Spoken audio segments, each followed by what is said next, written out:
When this video was discovered, people really realized, underneath the feet of our daily lives, there's another world that we don't know about. In 2007, Sydney experienced the worst drought in its history. The water supply dropped dramatically, causing massive water cuts in the city. To solve the city's water supply problem,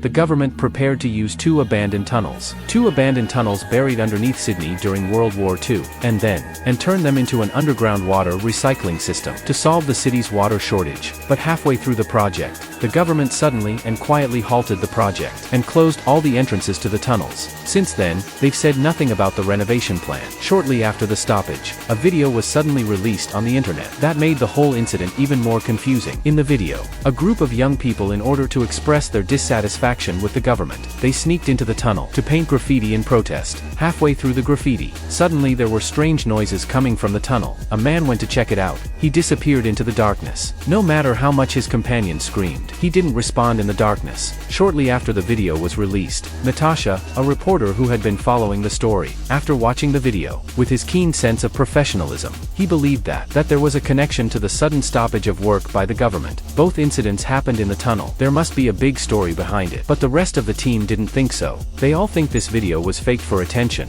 to get attention. In fact, a lot of people on the internet laughed it off. But Natasha still believes in her judgment. He believed there was no way this was a coincidence. A few days later, he went through a lot of trouble. He found a man. A few days later, he went to great lengths to find a homeless man who claimed to have lived in the tunnels. The homeless man told them that the tunnel was huge. It was like an underground city. It was a perfect shelter. But then fewer and fewer people lived there, because a lot of people just disappeared. That's all I'm saying. Natasha rushed to show him the graffiti video. But here's the scary part. The homeless man was halfway through the video. Suddenly, he screamed in terror. He was hiding like a ghost. He was desperate to get out of there. His actions shocked everyone. That's when the others realized, maybe Natasha was right. This tunnel may be hiding a great secret. After reaching a consensus, they soon purchased specialized night vision equipment, and waterproof equipment.